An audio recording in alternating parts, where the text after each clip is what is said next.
Alkene का नाम लिखते समय, एल्केन का नाम लिखते समय सर्वप्रथम प्रतिस्थापी समूहों का नाम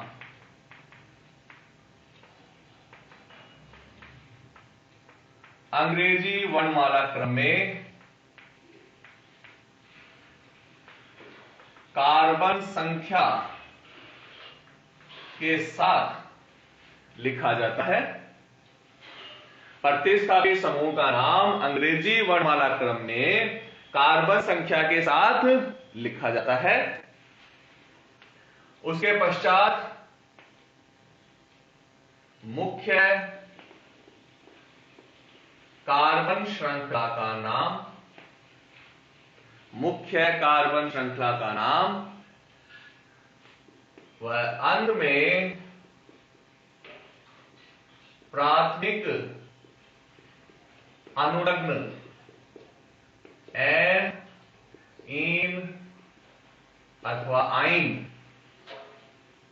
एन, इन अथवा आइन लगाया जाता है। एन कब लगाते हैं? जब एकल बंद हो। इन कब लगाते हैं? जब द्विबंध हो। और आइन कब लगाना है अपने को? जब त्रिबंध हो। ठीक है, फिर लाइन से लिखे। यदि एक से अधिक समान प्रतिस्थापी, एक से अधिक समान प्रतिस्थापी समान कार्बन पर अथवा समान कार्बन पर अथवा भिन्न कार्बन परमाणुओं पर हों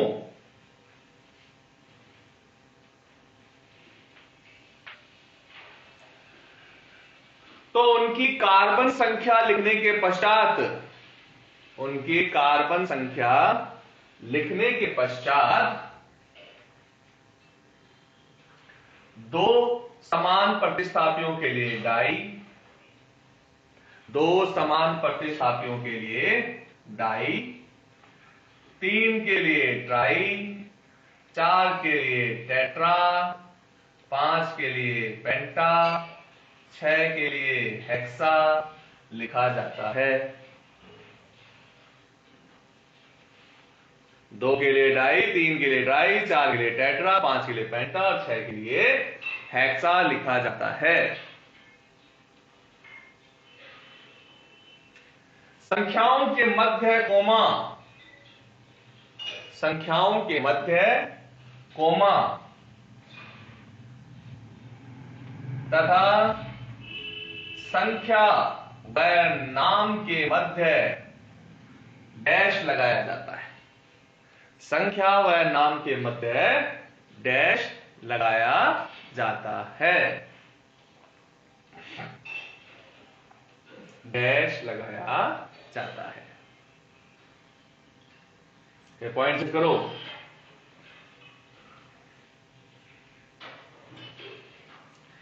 आइसो व नियो, आइसो व नियो पूर्ण लग्नों को, आइसो व नियो प्रतिस्थापियों को, आइसो व नियो प्रतिस्थापियों को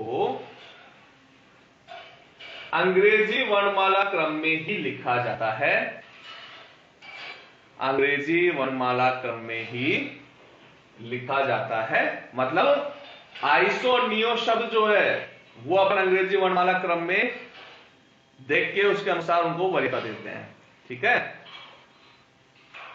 लिखा जाता है। परंतु सेकेंडरी व टर्शरी शब्दों को, सेकेंडरी व टर्शरी शब्दों को नामकरण में नहीं, शब्दों को नामकरण की वरीयता में नहीं लिया जाता। नहीं लिया जाता। ठीक है, तो वरीयता के अंदर क्या होगा, इसके बाद जो समूह होगा उसके आधार पे वरीयता का निर्धारण होगा। ये सेकेंडरी टर्शरी के नाम पे वरीयता का निर्धारण नहीं होता है। तो आइसो नियो तो अपन वरीयता निर्धारण में काम में लेते हैं, लेकिन सेकेंडरी और टर्शरी को काम में नहीं लेते हैं। ठीक है, तो ये हो गए नाम लिखने के नियम। अब कुछ नाम लिख लिए जाए अपने पास। तो देखो भाई, पहले सिंपल कार्बनिक यौगिक का नाम लिखते हैं अपन।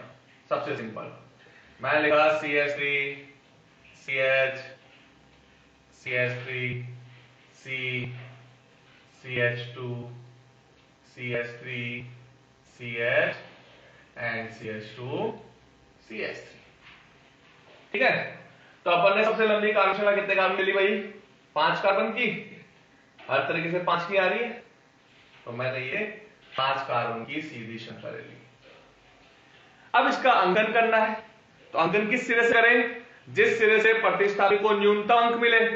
इस सिरे से दूसरे कार्बन में प्रतिस्थापी है, इस सिरे से तीसरे कार्बन में प्रतिस्थापी है। तो अंकन कहां से करेंगे, जहां से प्रतिस्थापियों को न्यूनतम अंक मिले। ठीक है, तो मैंने यहां से अंकन कर दिया 1 2 3 4 और 5। अब प्रतिस्थापी कौन कौन से हैं, तीसरे पे जुड़ा हुआ है एथिल और दूसरे पे जुड़ा हुआ है मैथिल। तो अंग्रेजी वर्णमाला क्रम में पहले क्या आता है, एथिल का E, फिर मैथिल का M। तो अपन क्या लिखें, 3 एथिल 2 मैथिल और मुख्य कार्बन श्रृंखला 5 कार्बन की है पेंट, और सभी कार्बन के बीच में सिंगल बॉन्ड है तो N लग गया, तो बन गया पेंटेन। 3 ethyl 2 Maithil pentane.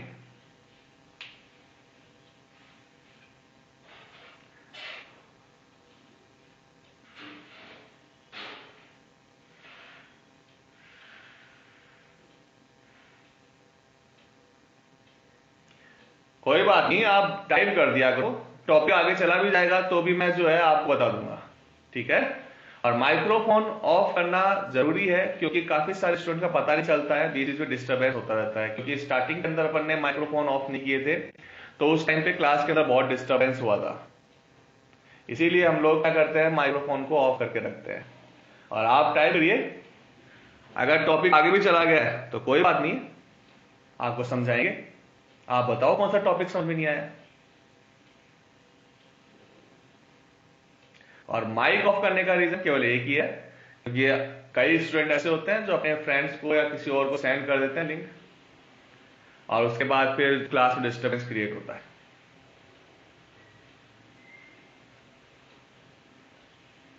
हाँ, तो ठीक है, अगर आपको समझ में आ रहा है तो वेरी गुड, बेस्ट है। बट आपने कहा कि अगर समझ में नहीं आ रहा है तो नेक्स्ट टॉपिक में चले जाते हैं। इसलिए मैंने आपसे कहा कि जो टॉपिक आपको समझ में नहीं आ रहा है वो आप मेरे को बता दें, तो हम उसको दोबारा रिपीट करेंगे।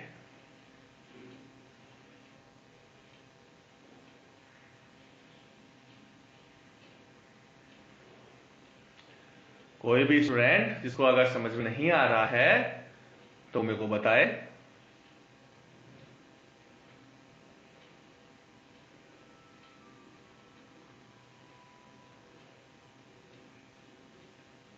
बोलिए भाई, जिन जिन स्टूडेंट्स को समझ में नहीं आ रहा है, या जिसको समझ में आ गया चलो वो बता दो, किस किस को समझ में आ रहा है।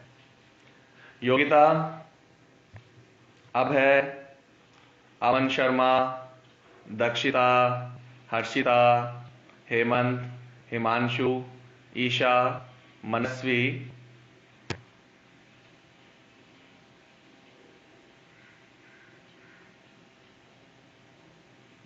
हाँ मनस्वी, समझ में आ रहा है बेटे।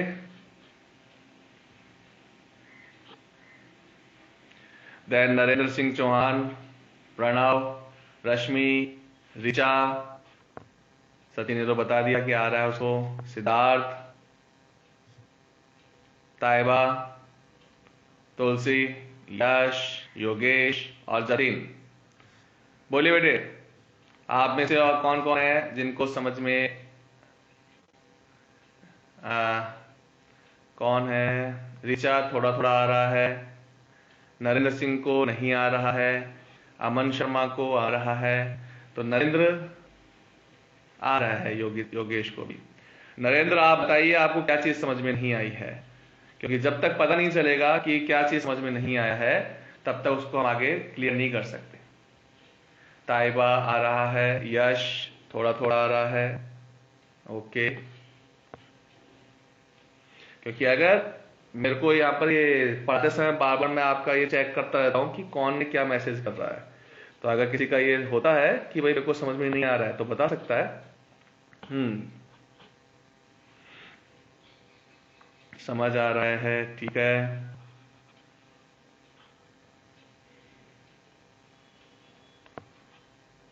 स्क्रीन क्लियर नहीं होने के कारण, ओके बेटा, ठीक है बेटे। देखो बेटा, स्क्रीन का क्लियर का क्या होता है कि कई बार जो है जैसे बाहर बादल भी हो रहे हैं, है ना, अब पता चलता नहीं है इसका, तो जब आप बताते तभी पता चलता है कि स्क्रीन क्लियर नहीं आ रही है। लेकिन स्क्रीन क्लियर का कोई ऑप्शन नहीं है अपने पास, क्योंकि मेरे पास जैसे अगर मान लो मोबाइल की स्क्रीन के ऊपर मेरे को थोड़ा सा ब्लर दिखे तो मेरे को पता चले कि हाँ सब ब्लर आ रहा है, बट मेरे पास स्क्रीन जो है वो एकदम क्लियर रहती है, तो इसलिए आइडिया नहीं लग पाता है कि प्रॉब्लम कहाँ से आ रही है। और नेटवर्क का प्रॉब्लम है ना, आप उसको सॉल्व कर सकते हैं ना मैं सॉल्व कर सकता हूँ इसको, है ना।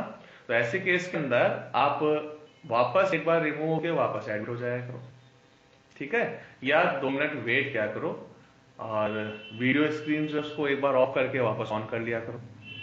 तो ये 2-3 पॉइंट है जिससे अपन हो सकता है थोड़ा सा इसका सॉल्यूशन निकाल सकें, ठीक है बेटे।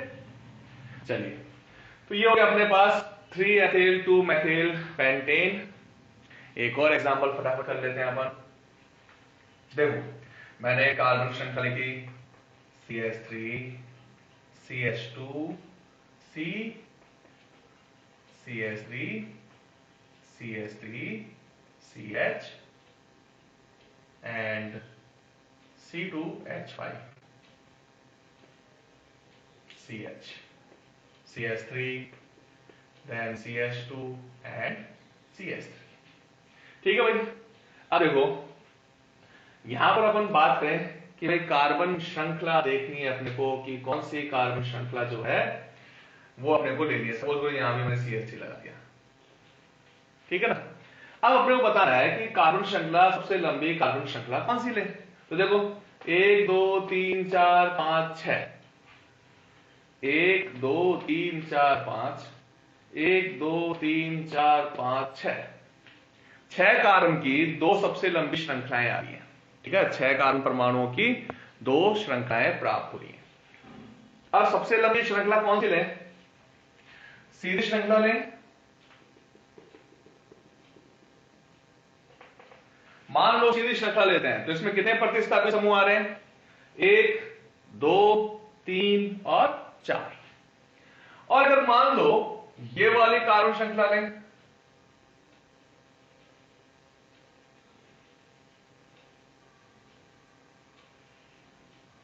ये वाली लें, तो प्रतिस्थापी कितने आ रहे हैं? सेम 4 आ रहे हैं, 1 2 3 और 4। तो कोई भी एक कार्बन श्रृंखला ले ले अपन, दोनों में से कोई भी ले सकते हैं क्योंकि दोनों में कार्बन परमाणु संख्या समान है और दोनों में प्रतिस्थापी समूहों की संख्या भी समान है। तो जब सब कुछ समान ही है तो अपन सीधी कार्बन श्रृंखला ले।